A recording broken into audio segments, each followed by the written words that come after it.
Genesis 47, the famine.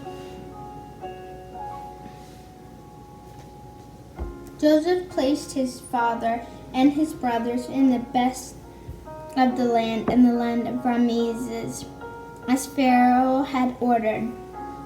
Joseph provides his brothers, and all his father's household with bread according to the size of the families. Now the famine was very great. Both Egypt and the land of Canaan were exhausted by it.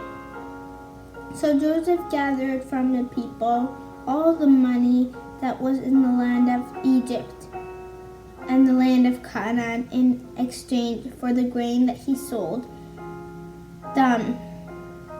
Joseph brought the money into Pharaoh's house. When the money failed in the land of Egypt and in the land of Canaan, all the Egyptians came to Joseph saying, "Give us bread, we must die before your eyes, because the money has lost its value." Joseph said, "Give your cattle, and I will give you bread for your cattle."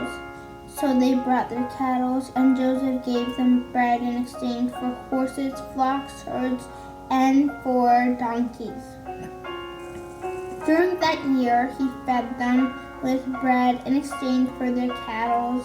When the year had ended, they came to him the second year, saying, "We will not hide from my lord that since our money is gone and my lord has our herds and cattle, there is nothing left in sight of my lord except our bodies and our land. Why would we die before our eyes, both we and our land?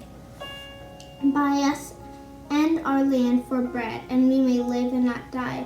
That land may not be barren." So Joseph brought all the land of Egypt for Pharaoh. Every Egyptian sold his field, for the famine prevailed over them, and the land became the property of Pharaoh. The people he removed to the cities, one end of the border of Egypt to the other. Only the priests kept their land, for Pharaoh had assigned them a portion of food, and they lived on the portion Pharaoh had given them. The priests, therefore, did not sell their lands. And Joseph did not say to the people, "Now I have bought you and your land for Pharaoh, so here is seed for you, and you shall sow the land when the harvest time comes.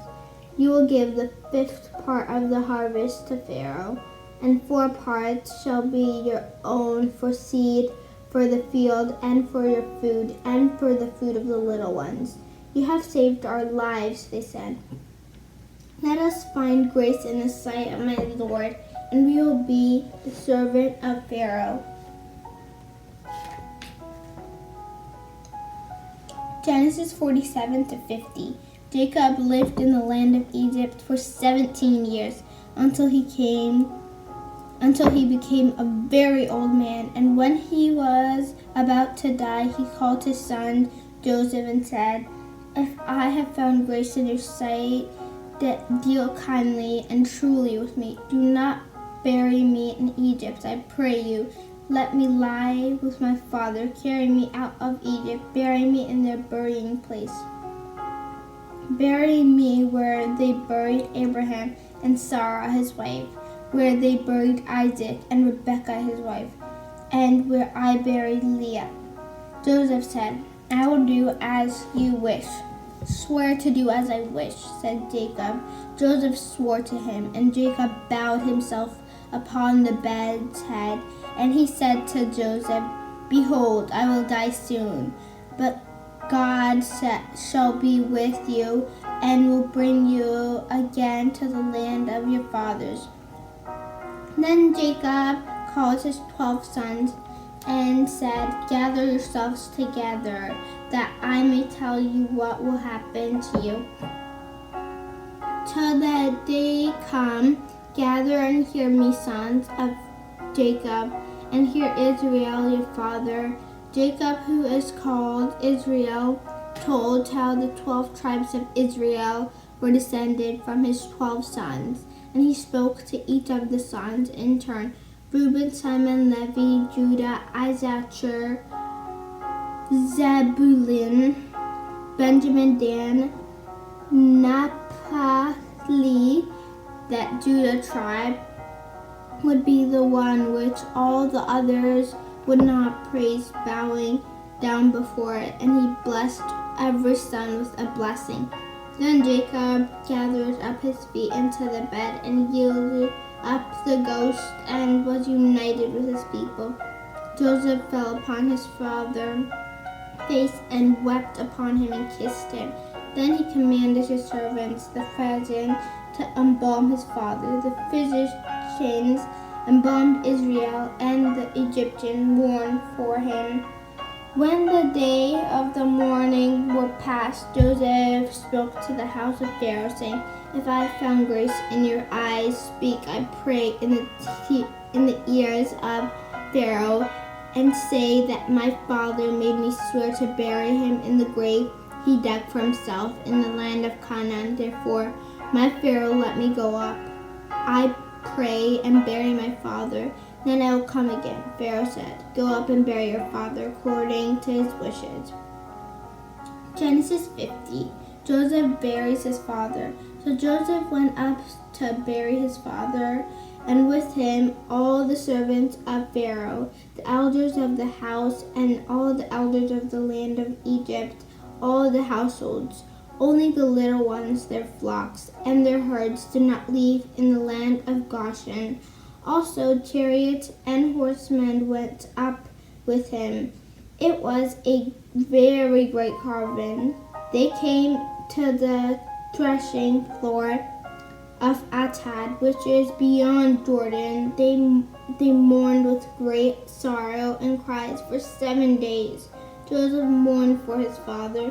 Then Jacob's son carried their father into the land of Canaan, as he had commanded.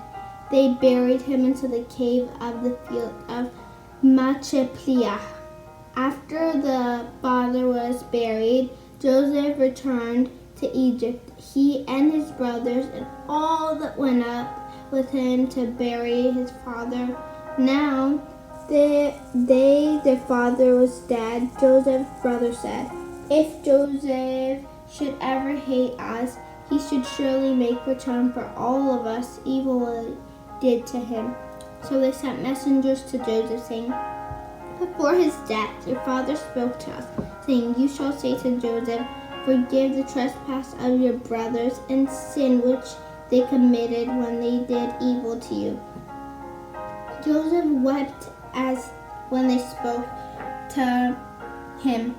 And his brothers went to him and fell down before his face and said, Behold, we are not servants. Fear not, said Joseph. Am I here in the place of God?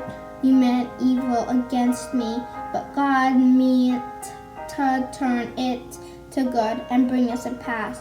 What is today to keep me many people alive? Therefore, you have no fear. I will nourish you and your little ones. Then he comforted them and spoke kindly to them. Joseph dies. Genesis 50. Thereafter Joseph dwelt in Egypt, he and his father's house. He lived to see Ephraim's and Manasseh's children and the grandchildren, and when he was 110 years old, Joseph said to his brothers, God will surely visit you after my death and bring you out of this land into the land which he promised to Abraham, to Isaac, and to Jacob. And Joseph exacted a promise from the children of Israel, saying, God will surely visit you, and you shall carry my bones from here. Joseph was an old man when he died, but less old than his father had been. He embalmed and put in a coffin in Egypt.